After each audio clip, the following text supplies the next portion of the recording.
Everyone thinks Lego is about building, but that's wrong. Lego is about something deeper, breaking and rebuilding. A toy that teaches kids something most adults never learn: how to lose and start again. This is not just a business story. This is the story of a man, Ole Kirk Christiansen, who lost everything and still chose to build. When life breaks you. In the 1930s, in a small town called Billund, Ole was a simple carpenter. He built houses, solid work, honest work. Then the Great Depression came, and suddenly nobody needed houses. No work, no money, just silence. Imagine waking up every day knowing you can't provide. That pressure, it breaks people. But Ole didn't wait for things to change. He changed himself. Small start, big mindset. If people can't buy houses, what can they still afford? Toys. So Ole started making wooden toys. Simple ones. A duck, a car, a spinning top. Nothing revolutionary. But here's what made him different. He refused to lower quality. Even when he had no money, he would remake toys if they weren't perfect. His belief was simple. Only the best is good enough. That mindset is where Lego actually began. Not in plastic, in discipline.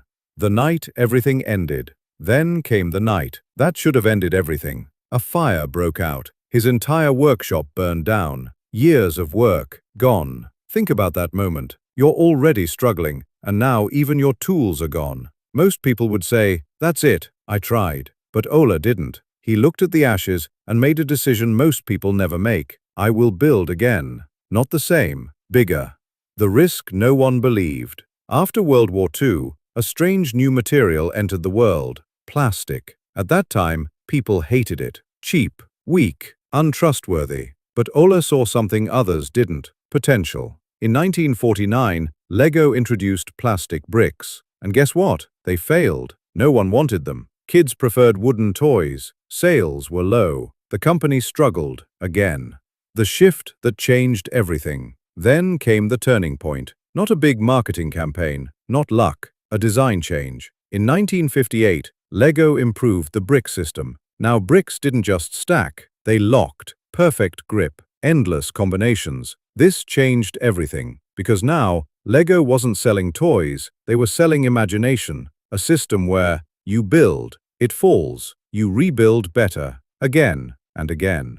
The hidden lesson. Think about a child playing with Lego. They build a tower, it falls. Do they cry? No, they rebuild. No fear, no hesitation. That's the genius of Lego. It trains your brain to understand failure is part of the process, not the end. But as adults, we forget this. We build something once, and if it fails, we stop. Lego quietly teaches something powerful. Break to learn, to rebuild, to improve. That's how real success works.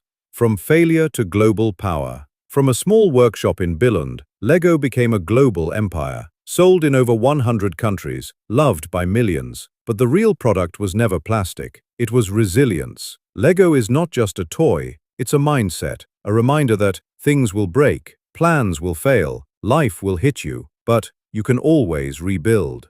If you understand this, you're already ahead of most people. Subscribe for more stories that change how you see money, business, and life.